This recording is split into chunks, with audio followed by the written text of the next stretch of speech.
Rajasthan GK के हर एक important question मिलेंगे और वीडियो पसंद आए तो लाइक जरूर कर दीजिएगा। पहला क्वेश्चन आपके सामने है, राजस्थान में 100 द्वीपों का शहर किस सिटी को कहा जाता है। बहुत इंपॉर्टेंट क्वेश्चन है, कई बार एग्जाम में पूछा गया है। आपको बताना है कि राजस्थान के अंदर 100 द्वीपों का शहर किस शहर को कहा जाता है। तो यहाँ पे ऑप्शन देखा जाए तो ऑप्शन सी हमारा उत्तर रहेगा, बांसवाड़ा को 100 द्वीपों का शहर कहा जाता है। क्वेश्चन नंबर 2 की बात करते हैं, राजस्थान में सिटी ऑफ वेल्स यानी घंटियों का शहर किसे कहा जाता है। ये प्रश्न भी पूछा गया है। जल्दी से आप लोग आंसर कमेंट कीजिएगा और वीडियो के अंदर ईमानदारी से बताइएगा कि 25 में से आपके कितने सही हुए। इससे आपकी प्रैक्टिस भी हो जाएगी और आपको पता लग जाएगा कि आपकी तैयारी कैसी। आप लोग हर एक क्वेश्चन का आंसर कमेंट कीजिएगा। तो यहाँ पे घंटियों का शहर है जो कि झालरापाटन, यानी ऑप्शन बी हमारा उत्तर रहेगा।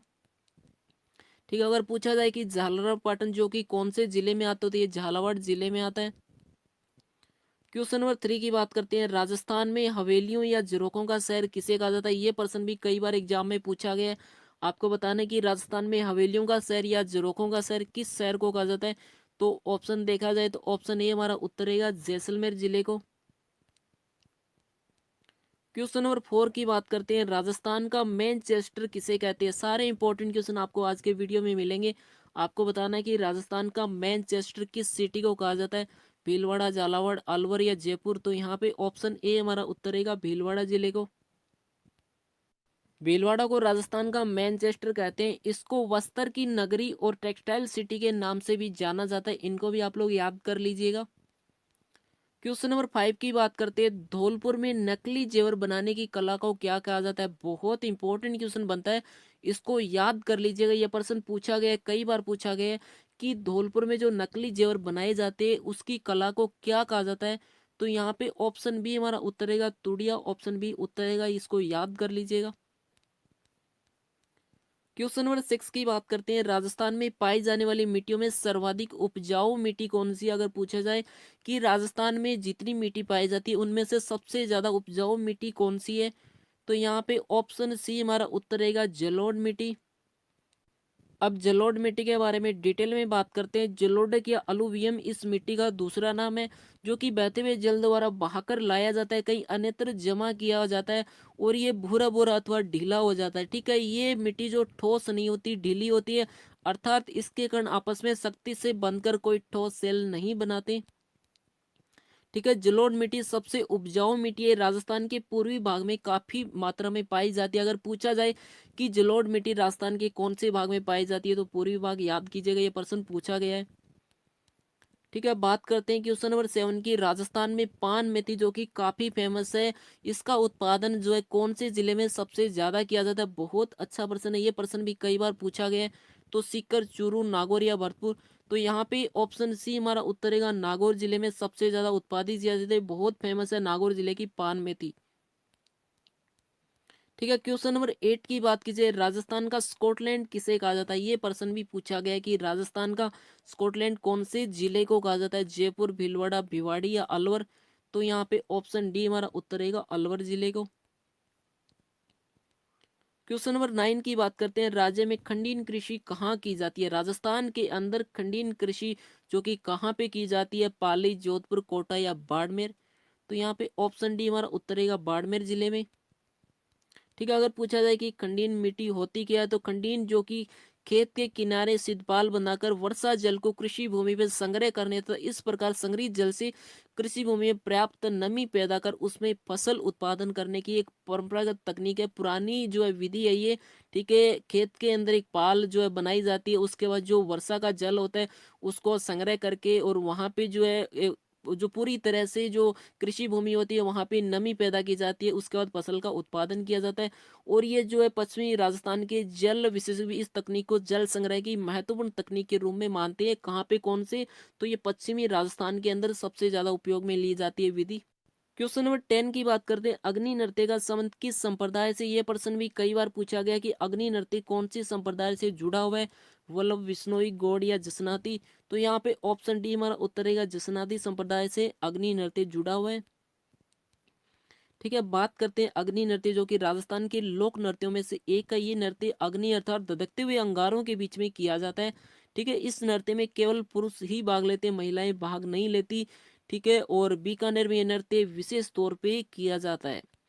ठीक है, राजस्थान में अग्नि नृत्य का आरंभ जसनादी संप्रदाय के जाट सिद्धों द्वारा किया गया था। ठीक है, उसके अलावा बात की जाए तो ये नृत्य का उद्गम स्थल बीकानेर माना जाता है, जो कि कतरियासर गांव में माना जाता है। अगर बीकानेर में एग्जैक्ट लोकेशन आपसे पूछा जाए तो कतरियासर है। और जसनाती संत जो कि रत जगह के समय आग के अंगारों पे ये नृत्य करते हैं। ठीक है, आग के अंगारों पे ये नृत्य करते हैं, इसीलिए इस नृत्य को अग्नि नृत्य कहा जाता है।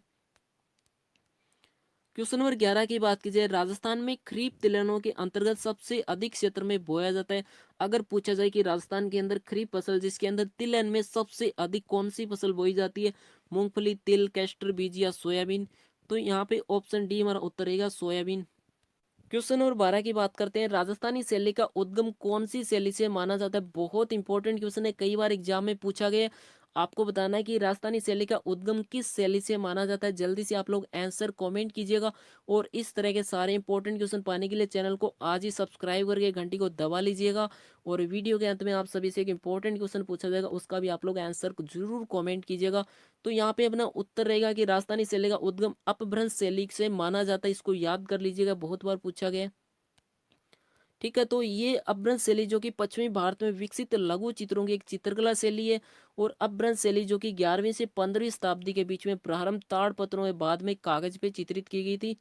ठीक है, इस शैली को जैन गुजराती और पश्चिमी शैली आदि नामों से भी जाना जाता है। इसके दो नाम है, जैन गुजराती और पश्चिमी शैली, इनको भी याद कर लीजिएगा। क्वेश्चन नंबर 13 की बात की जाए, राज्य में सर्वाधिक क्षेत्र में बोई जाने वाली फसल कौन सी है। राजस्थान के अंदर अगर पूछा जाए कि कौन सी फसल जो कि सबसे ज्यादा बोई जाती है, चना, जौ, बाजरा या गेहूं, तो यहाँ पे गेहूं टिक मत कर देना, क्योंकि ऑप्शन सी हमारा उत्तर रहेगा बाजरा राजस्थान में सबसे ज्यादा उत्पादित की जाती है। ठीक है, देश में सर्वाधिक बाजरे का उत्पादन कहाँ पे होता है, राजस्थान में होता है। और राजस्थान में सर्वाधिक बोए जाने वाला खाद्यान्न जो कि बाजरा है। राजस्थान का पश्चिमी भाग बाजरा उत्पादन हेतु प्रसिद्ध है, जबकि जयपुर जिला बाजरा उत्पादन में प्रथम स्थान पे है। और राजस्थान में बाजरा अनुसंधान केंद्र कहाँ पे, बाड़मेर में। अगर बाजरा अनुसंधान केंद्र पूछा जाए तो बाड़मेर रहेगा, सबसे ज्यादा उत्पादन है जो कि जयपुर में। ठीक है, क्वेश्चन नंबर 14 की बात की जाए, राजस्थान में आदिवासियों का शहर किसे कहा जाता है। राजस्थान के अंदर अगर पूछा जाए कि आदिवासियों का शहर किस जिले को कहा जाता है, प्रतापगढ़, बांसवाड़ा, झालावाड़ या सिरोही, तो यहाँ पे ऑप्शन बी हमारा उत्तर रहेगा बांसवाड़ा जिले को। ठीक है, बांसवाड़ा को आदिवासियों का शहर कहा जाता है। और बांसवाड़ा को 100 द्वीपों का शहर भी कहा जाता है, हमने ये 1% पहले ही पढ़ लिया था। क्वेश्चन नंबर 15 की बात की जाए, राजस्थान में सर्वाधिक सिंचाई किस साधन से की जाती है। अगर पूछा जाए कि राजस्थान के अंदर जो सर्वाधिक सिंचाई है, क्या नहर से की जाती है, क्या कुएं से की जाती है, क्या तालाब से की जाती है, तो आप लोग आंसर जरूर कमेंट कीजिएगा। ठीक है, तो राजस्थान में सबसे ज्यादा सिंचाई है कुएं और नलकूप से की जाती है, ऑप्शन बी हमारा उत्तर रहेगा। क्वेश्चन नंबर 16 की बात की जाए, राज्य का वह जिला जो इसबगोल, जीरा, टमाटर की उपज के लिए सबसे ज्यादा प्रसिद्ध, आपको बताना है राजस्थान के अंदर इसबगोल, जीरा, टमाटर सबसे ज्यादा कौन से जिले में उत्पादन किया जाता है, गंगानगर, बूंदी, जालौर या झालावाड़, तो यहाँ पे गंगानगर नहीं होगा, ना ही बूंदी होगा, ऑप्शन सी हमारा उत्तर रहेगा जालौर जिले में इन सब का सबसे ज्यादा उत्पादन किया जाता है। इन सभी के लिए जालौर जिला बहुत ज्यादा फेमस है। क्वेश्चन नंबर 17 की बात की जाए, राजस्थान में स्वर्ण नगरी जो है किसे कहा जाता है। राजस्थान के अंदर स्वर्ण नगरी किस जिले को कहा जाता है। ये प्रश्न बहुत बार एग्जाम में रिपीट हो चुका है, जोधपुर, जैसलमेर, जयपुर या झालरापाटन, तो ऑप्शन बी हमारा उत्तर रहेगा जैसलमेर जिले को। ठीक है, जैसलमेर को हवेलियों का जुड़ों शहर या स्वर्ण नगरी भी कहा जाता है, तो इसको भी याद कीजिएगा, हमने ये प्रश्न पढ़ लिया था। अब बात करते हैं क्वेश्चन नंबर 18 की, राजस्थान में वल्लभ संप्रदाय द्वारा प्रमुख धार्मिक स्थल कौन सा है। राजस्थान के अंदर अगर पूछा जाए कि वल्लभ संप्रदाय का सबसे फेमस स्थान कौन सा है, धार्मिक स्थल, तो किशनगढ़, नाथद्वारा, कंकरौली या उदयपुर, तो ऑप्शन बी हमारा उत्तर रहेगा नाथद्वारा, जो कि वल्लभ संप्रदाय की सबसे फेमस जगह है अगर पूछा जाए कि धार्मिक स्थल में, तो बी याद कीजिएगा। क्वेश्चन नंबर 19 की बात की जाए, राजस्थान का अन्न भंडार किसे कहते हैं। अगर पूछा जाए कि राजस्थान का अन्न भंडार किसे कहते हैं, किस जिले को कहा जाता है, ये प्रश्न भी कई बार पूछा गया है। ठीक है, तो झालरापाटन, भीलवाड़ा, श्री गंगानगर या सीकर, तो यहाँ पे ऑप्शन सी हमारा उत्तर रहेगा श्री गंगानगर जिले को अन्न भंडार भी कहा जाता है। क्वेश्चन नंबर 20 की बात की जाए, राजस्थान में पाई जाने वाली मिट्टियों में किसका क्षेत्र सर्वाधिक है। अगर पूछा जाए कि राजस्थान में जितनी मिट्टियां पाई जाती है उसमें किसका सबसे ज्यादा क्षेत्र है, यानी सबसे ज्यादा कौन सी मिट्टी पाई जाती है, क्योंकि हमने पढ़ा था कि सबसे उपजाऊ मिट्टी होती है वो जलोढ़ मिट्टी होती है। अगर पूछा जाए कि सबसे ज्यादा क्षेत्र में कौन सी मिट्टी है तो रेतीली मिट्टी है। ऑप्शन ए हमारा उत्तर रहेगा। ठीक है, राजस्थान में सर्वाधिक रेतीली मिट्टी कौन से जिले में पाई जाती है? गंगानगर हो गया, बीकानेर हो गया, चूरू हो गया, जोधपुर